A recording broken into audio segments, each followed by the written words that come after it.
My fiancée called off our wedding, saying she wasn't ready to settle. So I canceled everything, sold the ring, and took the honeymoon solo. When I returned, her freedom had dumped her, and she was begging to rewind a life I'd already moved on from. What started as 9 years of building something real together had somehow become her prison sentence, though I didn't realize it until the night she demolished everything we'd worked toward with a single conversation. I'm Marcus, 29, a software engineer who believed in the old-fashioned idea that love was about choosing someone every day, not constantly shopping for upgrades. Vanessa and I met in college during our sophomore year computer science study group, where she was the marketing major who somehow made algorithms sound romantic when she explained how she'd use them to target wedding vendors for our future clients. 9 years later, we had the Charleston venue booked, the photographer secured, and invitations addressed for what I thought would be our beginning, not her escape plan. The cracks started showing after her promotion to marketing director at Coleman & Associates, when she began working late with the new creative team and coming home with this restless energy I'd never seen before. Her girls' trip to Las Vegas 2 months ago marked the real turning point, though I didn't understand it then. She returned with new clothes, new confidence, and a subtle distance that felt like she was evaluating our relationship through fresh, critical eyes. The dinner where everything unraveled happened at Morrison's Steakhouse, our usual anniversary spot, where I'd made reservations thinking we'd finalize the last wedding details over wine and her favorite filet mignon. Instead, Vanessa picked at her food while staring out the window, her engagement ring catching the candlelight as she twisted it nervously around her finger. "Marcus, I need to tell you something and I don't know how to say it without hurting you," she began, her voice carrying that rehearsed quality people use when they've practiced difficult conversations in mirrors. "I've been thinking a lot about us, about our future, about whether we're getting married because it's what we actually want or just because it's what comes next." I set down my fork, watching her face carefully, already sensing the ground shifting beneath us like those moments before an earthquake when animals start acting strange. "What's bringing this up now? 3 weeks before the wedding?" Her laugh came out bitter and shaky. "Maybe that's exactly why. Everyone keeps asking if I'm excited, and I realized I'm not excited, I'm terrified. Not of marrying you specifically, but of this feeling like I'm closing the door on everything else I might become." The restaurant noise faded as I focused entirely on her words, trying to understand how the woman who'd spent months obsessing over flower arrangements and seating charts had suddenly developed existential doubts about our entire relationship. "Vanessa, what exactly are you saying? That you want to postpone?" She shook her head slowly, tears forming but not falling, like she was holding them back through sheer willpower. "I'm saying I feel like I'm settling for a safe, predictable life before I've even figured out who I really am or what I actually want. We've been together since we were 20, Marcus. Don't you ever wonder what else is out there?" The question hit like a physical blow because no, I didn't wonder, not about other people, not about other possibilities, not about whether the woman across from me was worth choosing every single day for the rest of my life. I thought what was out there was us, building something together, creating a family, making a life that mattered. Her expression crumpled with what looked like genuine pain, but underneath it I caught something else, relief, like she'd finally confessed a secret she'd been carrying for months.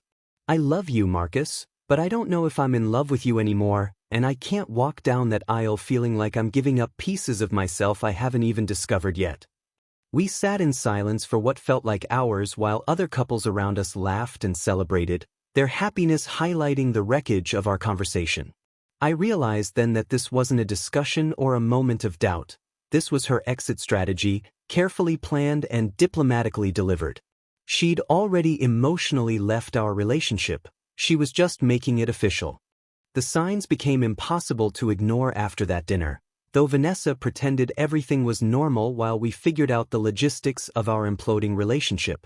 Her friends started posting those cryptic Instagram stories about breaking free from expectations and finding your authentic self, the kind of inspirational quotes that usually accompany major life changes or fresh breakups. I noticed Vanessa liking every single one of these posts within minutes of them going up, clearly finding validation in their message of liberation from commitment. She scheduled what she called a proper conversation for the following Saturday at Grounded Coffee, the same place where we'd had our first official date 9 years earlier, though I suspected the location choice was more about public setting than nostalgia.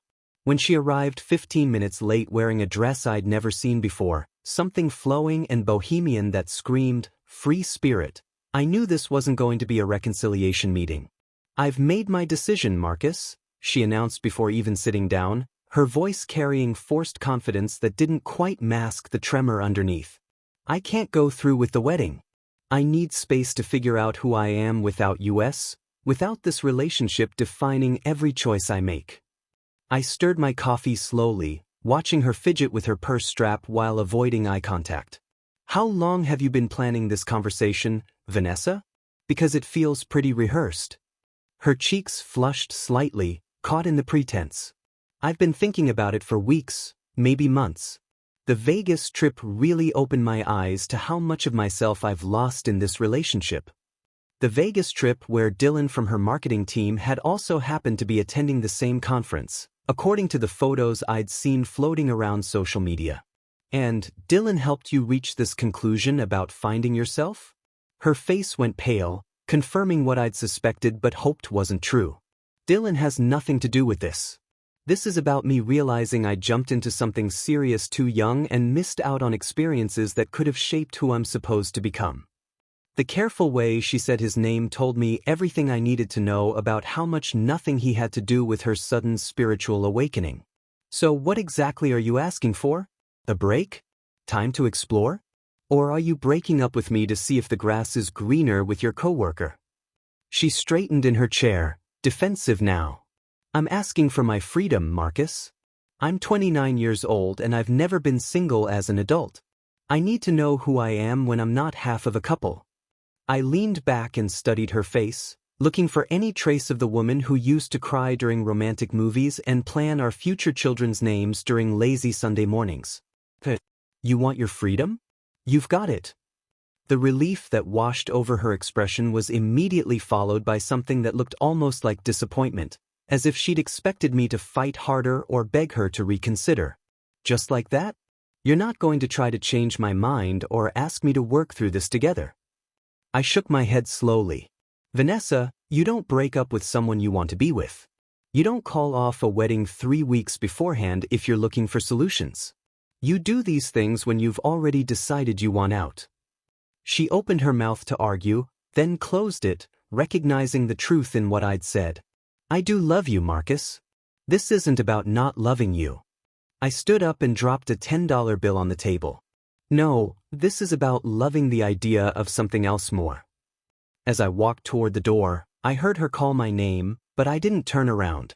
Later, I would learn that she sat in that coffee shop for another hour, staring at her phone and probably texting Dylan about how unexpectedly easy it had been to end 9 years with a 20-minute conversation.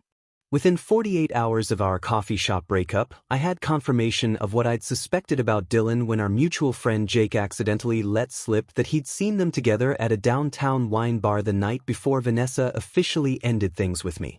The timeline made perfect sense. She'd lined up her next relationship before terminating our engagement, ensuring she wouldn't have to experience any actual loneliness or self-discovery.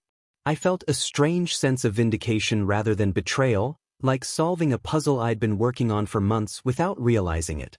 That same week, I began the systematic dismantling of our planned future with the methodical approach I used for debugging complex software problems. The Charleston venue coordinator was surprisingly understanding when I explained the situation, even offering to refund our deposit minus a small processing fee since we were canceling with 3 weeks' notice. The photographer, caterer, and florist all followed similar patterns. Professional sympathy mixed with relief that they weren't dealing with a dramatic bride having a meltdown. Returning the engagement ring proved more therapeutic than painful, especially when the jeweler offered me 90% of what I'd paid, explaining that custom pieces like Vanessa's Princess Cut Solitaire were actually quite popular and would sell quickly. I walked out of that store with a check for $4,200 and the oddest sensation of freedom, like I'd just returned a burden rather than lost something precious. The hardest part was calling my parents and Vanessa's family to explain that the wedding was off, though both conversations revealed they'd noticed Vanessa's growing distance and weren't entirely surprised by the news. My mother's response was particularly telling. "Son, someone who's right for you doesn't need to find herself by leaving you behind." Instead of wallowing in self-pity or trying to win Vanessa back, I made a decision that felt both impulsive and inevitable. I would take our planned honeymoon to Ireland alone, converting what was supposed to be our romantic beginning into my personal restart. The travel agent initially tried to talk me out of it, suggesting I wait until I felt more emotionally stable, but I insisted this was exactly what I needed. I'd never traveled internationally by myself, never made major decisions without considering Vanessa's preferences, never planned an itinerary based solely on what interested me rather than what would photograph well for her social media. The solo trip began to feel less like consolation prize and more like the first genuinely independent choice I'd made in years. Each cancelled wedding arrangement felt like removing chains rather than losing dreams, and by the time I booked my flight to Dublin, I realized I was more excited about this journey than I'd been about anything in months. The woman who'd claimed she needed to find herself had inadvertently given me permission to rediscover who I was without her constant influence and opinions shaping every decision. Ireland turned out to be exactly what I needed, though not in any way I could have predicted when I boarded that plane to Dublin with a mixture of determination and terror about spending 2 weeks completely alone in a foreign country. The first few days were awkward as I adjusted to making every decision myself: where to eat, what to see, how long to stay in each place, without having to negotiate or compromise with anyone else's preferences. I spent hours wandering through the streets of Dublin with my camera, rediscovering a passion for photography that I'd abandoned years ago when Vanessa complained that I spent too much time playing with my hobby, instead of focusing on our relationship and future plans. The photography workshop I signed up for in Galway introduced me to a group of solo travelers from around the world, people who'd chosen independence over comfort and seemed genuinely excited about life in ways I'd forgotten were possible.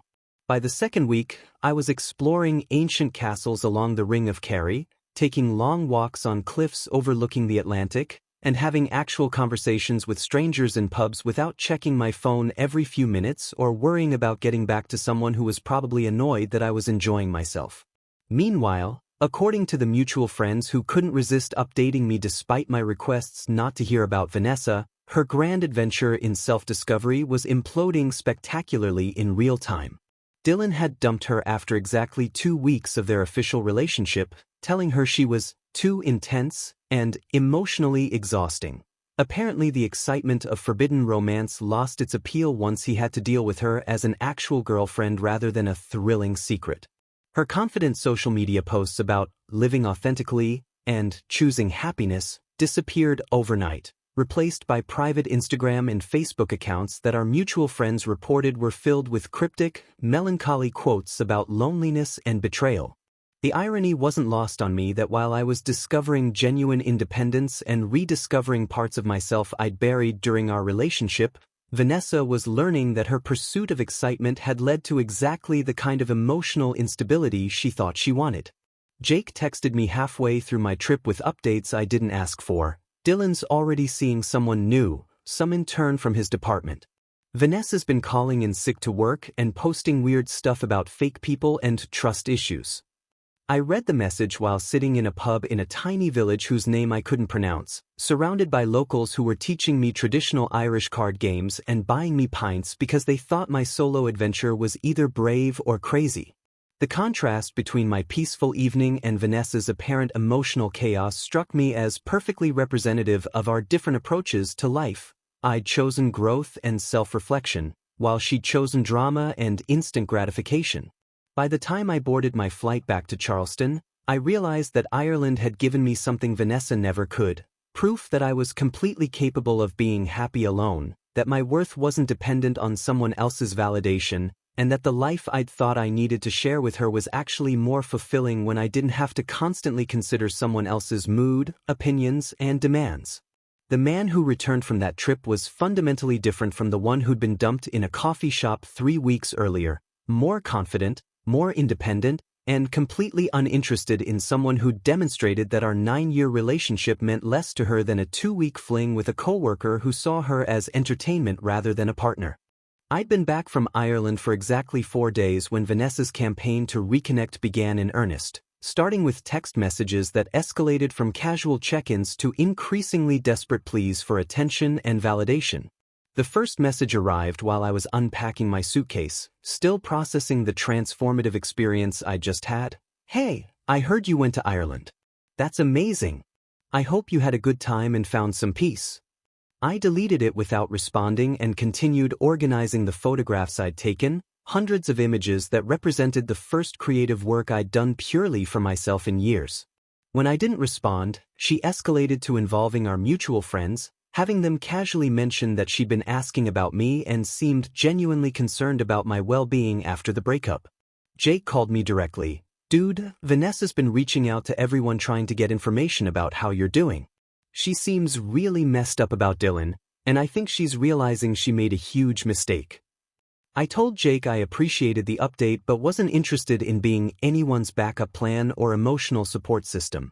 The physical confrontation happened 3 weeks after my return, when Vanessa ambushed me in the grocery store parking lot looking like a completely different person from the confident woman who'd broken up with me 2 months earlier. She'd lost significant weight, her hair was unwashed and pulled back in a messy ponytail, and she had dark circles under her eyes that suggested she hadn't been sleeping well since her fantasy romance collapsed. "Marcus, please, I just need 5 minutes to talk to you," she said, stepping out from behind my car with tears already streaming down her face. "I know I hurt you, and I know I have no right to ask for anything, but I'm falling apart and I don't know what to do."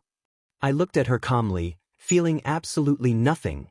No anger, no sympathy, no residual love, just the mild annoyance you'd feel toward a stranger who was blocking your path. "Vanessa, your problems aren't my concern anymore. You made your choice when you decided Dylan was more exciting than our 9-year relationship." Her breakdown was immediate and complete, the kind of sobbing that attracts attention from other shoppers and makes everyone uncomfortable. I was wrong about everything. Dylan never cared about me. He just wanted someone easy and available. He told me I was too needy and dramatic, and then he started dating someone else before he even officially broke up with me. The irony of her complaining about being treated as disposable wasn't lost on me, but I felt no satisfaction in her pain, just a cold recognition that this was exactly what happened when people treated relationships like upgradable commodities. "I'm sorry that happened to you, but it doesn't change anything between us. You didn't leave me because of Dylan. You left because you thought I wasn't good enough, that our life together was somehow beneath what you deserved."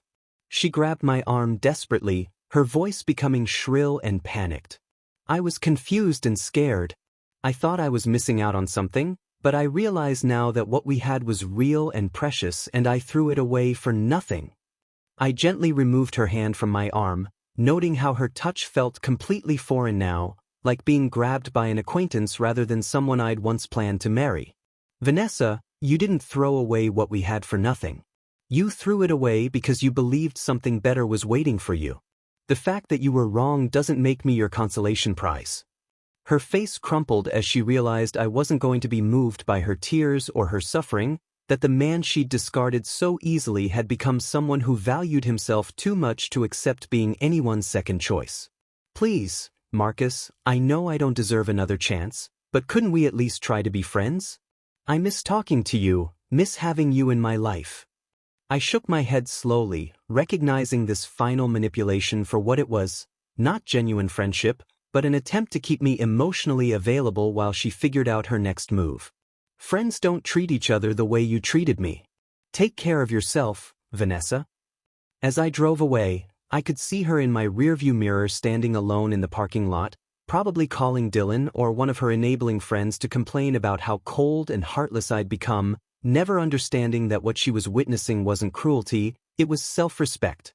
18 months later, I was living a completely rebuilt life that bore no resemblance to the one Vanessa had walked away from, and the contrast felt like comparing a rough draft to a finished masterpiece. I'd moved to a sleek downtown apartment with floor-to-ceiling windows and a view of the harbor, gotten promoted to senior software architect with a salary increase that reflected my actual worth, and most importantly, I'd met Emma during a volunteer event at the animal shelter where she worked as a veterinary resident. Emma was everything Vanessa wasn't. genuinely kind rather than performatively sweet, intellectually curious about my work rather than bored by technical details, and completely comfortable with quiet Saturday nights at home because she understood that love was about choosing to be together, not constantly seeking entertainment from each other. Our relationship developed naturally over months of shared interests and genuine compatibility, without any of the drama or manipulation that had characterized my time with Vanessa. The confrontation that brought everything full circle happened at our mutual friend Sarah's engagement party, held at a beautiful venue overlooking Charleston Harbor where I'd gone with Emma to celebrate people who actually valued what they'd found in each other. I spotted Vanessa immediately when we walked in. She was standing alone near the bar, wearing a dress that looked expensive but somehow desperate, checking her phone with the frantic energy of someone hoping for rescue that wasn't coming. When our eyes met across the room, I saw her entire face change from practiced social smile to something approaching panic, followed by a desperate attempt to look confident and unbothered by my presence. Emma noticed my expression shift and squeezed my hand supportively. "That's her, isn't it? She looks lonely." I nodded, struck by how accurately Emma had read the situation with just one glance, while also appreciating that she felt no jealousy or insecurity about my past relationship, just gentle observation and empathy for someone who was clearly struggling. Vanessa approached us during cocktail hour, her smile bright and fake as she introduced herself to Emma with the kind of aggressive friendliness that screamed desperation. "You must be Emma. I've heard so much about you. I'm Vanessa, Marcus's college girlfriend. We dated for 9 years, basically grew up together." Emma shook her hand warmly, completely unbothered by the obvious attempt at intimidation. "It's nice to meet you, Vanessa. Marcus mentioned you two had a long history together." The conversation that followed was painful to watch, as Vanessa tried increasingly desperate tactics to create some kind of emotional reaction from me. References to inside jokes we used to share, questions about whether I ever thought about our past, comments about how much we'd both changed since college. "Do you ever miss those days when life was simpler?" she asked directly, her voice carrying a tremor that suggested this question meant everything to her. I considered the question honestly before answering. "No, actually. I don't miss anything about who I used to be or the life I thought I wanted back then." Her face fell completely, the mask slipping to reveal genuine devastation as she realized that our 9-year relationship had become something I actively preferred to forget rather than fondly remember. Emma excused herself to use the restroom, giving Vanessa the private moment she'd clearly been angling for, but instead of seizing the opportunity to make some desperate plea, Vanessa just stared at me with hollow eyes. "I ruined everything, didn't I? You look at me now like I'm a stranger." I felt a flash of something that might have been pity, but it passed quickly. "We are strangers, Vanessa. The person I thought I knew wouldn't have done what you did." As Emma returned and slipped her arm through mine, I watched Vanessa observe the easy intimacy between us, the way Emma made me laugh without trying, how naturally we moved together, the obvious contentment that radiated from both of us.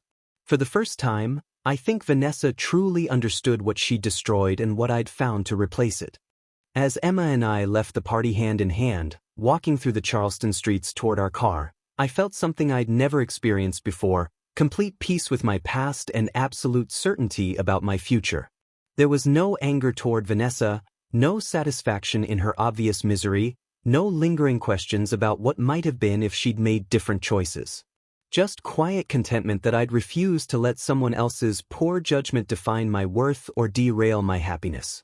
The final text message arrived 3 days later while Emma and I were cooking dinner together, her telling me about a difficult surgery she'd performed that day while I listened with genuine interest and admiration for her skill and compassion. Vanessa's message read, "I know you'll probably delete this, but I wanted you to know that seeing you happy made me realize what real love looks like. I'm sorry for everything." I showed Emma the text, not because I needed advice on how to respond, but because we'd built the kind of relationship where transparency was natural rather than forced. She read it quietly, then looked at me with raised eyebrows. "Are you going to respond?" I deleted the message without reading it again and put my phone in the drawer where we kept it during dinner, a ritual we'd established to protect our time together from outside intrusions. "There's nothing to say. Some chapters end when you close the book, and trying to write more just ruins the story. Emma smiled and returned to stirring the pasta sauce, understanding completely that my past was just that, past, and that dwelling on it would only diminish what we were building together. That night, lying in bed with Emma reading veterinary journals while I reviewed code for a project I was excited about, I realized that sometimes the greatest victory isn't dramatic confrontation or satisfying revenge, but simply the quiet triumph of refusing to let someone else's chaos become your problem. Vanessa had taught me an invaluable lesson about recognizing my worth and never settling for someone who saw me as expendable, and for that education, I was genuinely grateful.